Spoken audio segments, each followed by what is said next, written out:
Alright guys, how you going?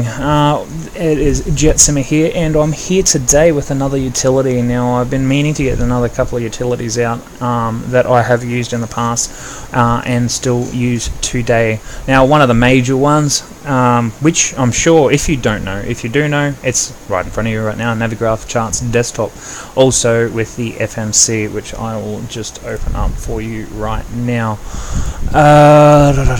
Where is it? The FMC Data Manager. Okay, so these two things are probably the best utility ever for any FSX prepared X-plane planes themselves specifically.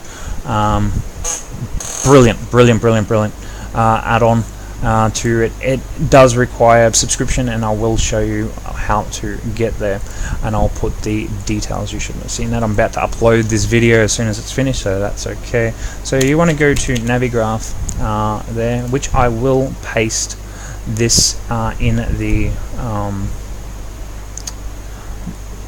description as well. So this is where you will see that.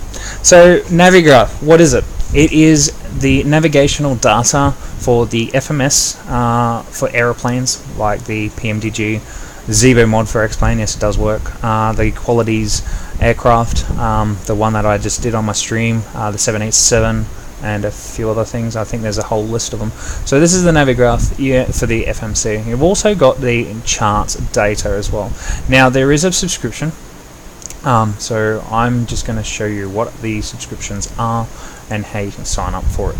I'm going to show you my password or anything, or my payment history or anything like that. But I think how do you sub up products? I think you can sub up through there. FMS data maybe. So that's just giving you the FMS data there. Looks like I'm probably gonna have to go into if it does show any settings of my payments or whatever, like details. No, it doesn't. Okay, cool. Okay, so the Navigraph payment, so this is just my order details or whatever. You can not really do much with it, but yeah, you got the euros 830. You can change up your subscription based settings if you want, account settings. Maybe that could have unsubscribe, edit payment details. I wonder if that will work. No, I'm not going anywhere further than that. Sorry about that, guys. But yeah, you can go and subscribe for a month, a year, 2 years, 5 years, or whatever it is. I do it once a month, every couple of months, just so I can get the arc cycles updated for my aircraft. You don't have to update them every month. It is advised to do it, but you don't have to. It's a simulator. It doesn't really do too much.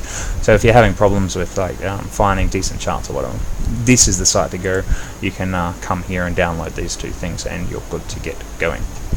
And now those two things are here. So I'll open that up so you can see it.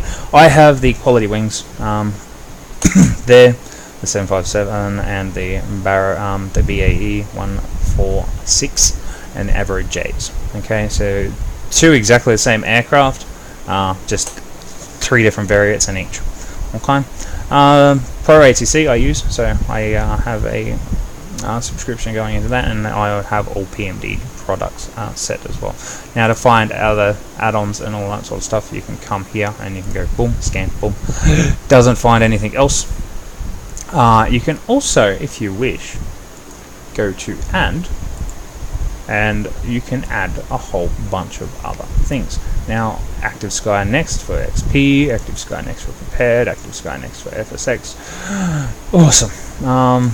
There's also a few other bits and pieces that you can change, like black box simulation, rah. Okay. What I'd like to do, there's also the quality wings there, the Ultimate Collection, so that's a totally different one there for the 787. And there is also X-Plane 11 that will get you the Zibo mod update if you need the Zibo. So what I want to do, I'm going to try and do this Active Sky one. Active Sky for XP, FSX. We'll try FSX. Okay, install to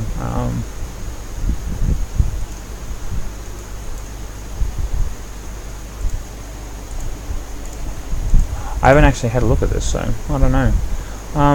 So it's asking for a file. So we'll go to there.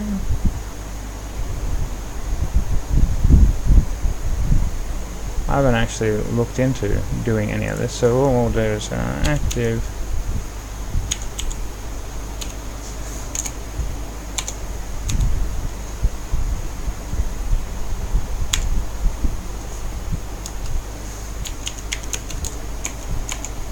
Oh, actually, I know exactly where it is. What am I doing? It's a DLC. That should be it there, I believe. No. Maybe? Yes. And that's it there. I don't know what it's looking for, though.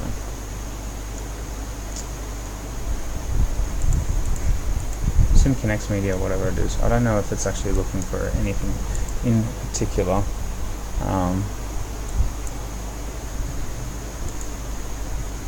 I'd say it just like links all the way up, so you can have, if you got the standalone Active Sky, that's where it is there. I don't think there is one for Steam at all, unfortunately. For FSX, for XP, so I'm guessing that could be it, I don't know. So we scan anyways. That's all. Then you go to add-on list, save. Okay, what else? You go to the 3 things that are saved, and if you want to update, you just click on these buttons and they update. Now it's already green, so it's not going to do much. However, that's what they are there for. So that will go ahead and do its thing. Alright, so the next one, and the main one that you'll be using the majority of the time, is this. Okay, so you want to see a chart, okay? There's flights. I've already done some flights, as you can see. So you want to do a chart, and you want to have a look at the charts that way. Now this actually has an overlay, so if you link it up with the aircraft, you can actually see your aircraft as a little arrow in there, and you can change it to high and low wherever you want as well. So as you can see, the low is just these ones, and if you're going to high, you can see the other one. So H.O.T.A.S is, I've done that quite a few times when I'm going down to Sydney. So yeah, that's pretty cool, and you can change it to day and night as well. Now I do have a flight here, as you possibly can see. I've already got one that was opened up that I did in the past. So you can create your own flight plan. Don't want to edit. I want to create a new, add a new flight. You create a new flight and the route that you're taking, copy and paste, blah blah blah, and your departure and your destination ICAO and your alternate ICAO thing, and then it'll all show up. And then you can click on your actual flight here, verifying flight plan, and you can view the chart straight up off the bat. Okay, you can also have a look at all the different areas that you're going to and where they are in relation to what you're doing. So it's actually this way. So you can actually have a look, and you can even see the show route of what it is, which is good. So that's something I prepared earlier. Or if you know the code, so YBBN, you can have a look at it there. Okay. These little stars are favorited, so there is hundreds and hundreds upon hundreds of airfields in here. Lots, all the way down to Z, whatever they are. China. All China. Z is China. Okay. Z is China, guys. Otherwise, if you have them all ready to go, you can toggle your favorites and it gets rid of the list. And you have your favorites. Now I have Honolulu. I've flown into there once. So Hawaii. I've also flown in. I did a few things for a couple of friends just to see if their airport's working on my end. And I checked it out, so I had a little play with them. And then you've got all your different charts. So, for example, I'm going to check out Brisbane because it has more. So first off, references, and it gives you the information for noise and aberrant procedures, or whatever it is. Aberrantment. So yes, I am having a problem speaking at the moment. But yeah, you can read this and it will tell you what you can and can't do in the noise, and it will tell you different things. So read all of that. Then you have your stars. So this is your approaches to a particular airfield and where you're coming to and from. Okay, so Arnav approaches Gold Coast. So you're coming from the Gold Coast, you're holding down at the Gold Coast, and you want to fly up to the Glen or whatever. I haven't done most of these stars. I would probably have a look at doing some of them, and eventually. Haven't done all of them. I've done some of them. I've done this one. Straight from the Glen all the way around. I've done that one before. And then you have approaches as well. So it breaks it down to each runway. So this one here is your ILS lock, Z standing for water, Y standing for land if you're doing TAC can sort of stuff.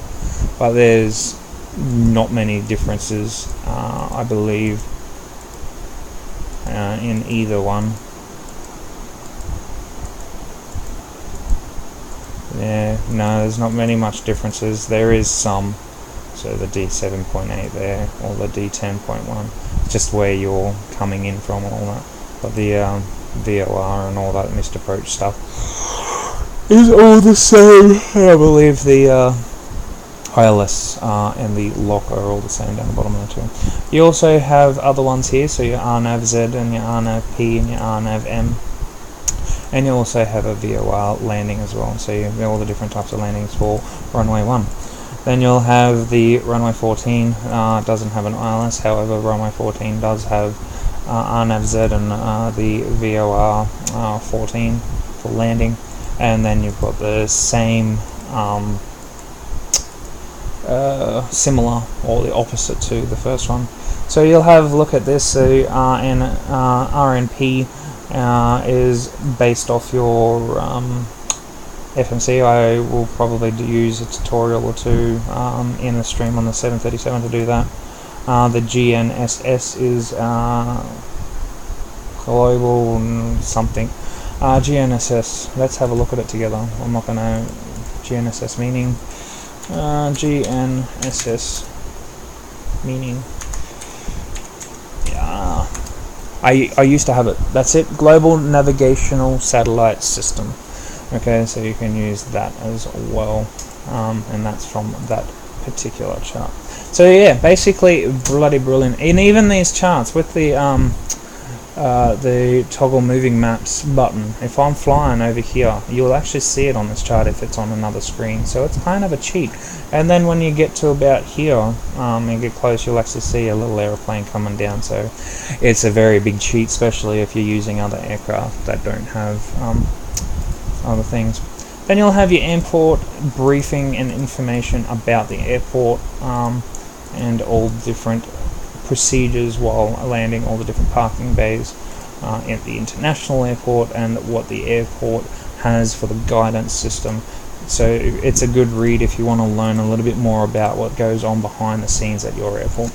And the last page is our takeoffs. So that's the normal radar vectors takeoff, and it will tell you exactly what you can and can't do.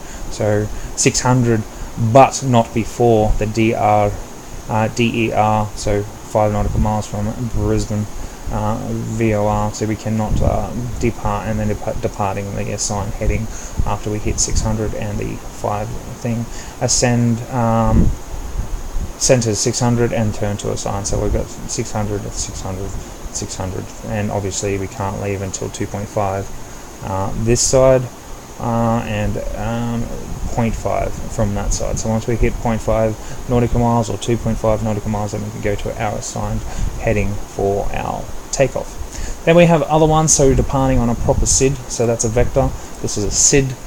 It will tell you what directions you can go. So obviously these ones here are runway 1. You don't want to hit runway 14, so we go out to vary, so Victor Echo Romeo Echo thing, and it depends on which other one you're going to. So if you go on there, you can go straight up and you can track up there at 3, 5, 6 degrees, or you can track out and go 007 out to there. And obviously if you're on 19, you'll come around and you will hit the other one, which is Delta Echo Bravo Alpha Yankee, and then you'll choose your direction to those ones. And then you have another one that's a single one, and the Hugo 6 I use it quite a lot when I'm going to Sydney. So Hugo 6 RNAV departure, and Scott that goes out over past the Gold Coast, I use that sometimes as well. and that one is more of a northish one if I'm going up to like Rockhampton, Townsville area, apart from this one here, Rockhampton, Townsville area as well. So they're north departures, and these other ones are, so that's a southeast, that's a southwest, and that is a west departure. So anyone going out to like what do you call it, out to New Zealand, anyone going out to New Zealand will be going out that direction, and it will give you your directions and all that sort of stuff. So yeah, every airport is different. So if you have a look at this, airport is insane. That's Sydney. Sydney has a couple of different stars. So if you have a look at the stars on Sydney, I don't know what, 5, 6. You go to Brisbane stars, there is a lot. So Brisbane, being a smaller airport to Sydney, actually quite large now, still smaller than Sydney, has more stars than this because there's just a little bit more traffic coming in and out of Sydney, but Sydney is still bigger with a lot of cargo on it, but they've got quite considerable distances in the stars for theirs when they're coming into land as well. So they start quite a distance out, their stars compared to Brisbane stars. That's why it's different, and the approaches are a little different on the, well, when you get closer and take over. Also, there is a lot more SIDs. Like I said, the stars are less because they're further out as well, and they have a lot more holding areas. This one is a lot more different. So there's a lot of it's like a northwest departure. That's a southwest Wollongong departure. So you're actually going out to west, and then if you're going to a Wollongong airfield, you would just go straight out, straight around to 10,000 feet, and then you turn right straight down to Wollongong, and then head down to the airfield down there.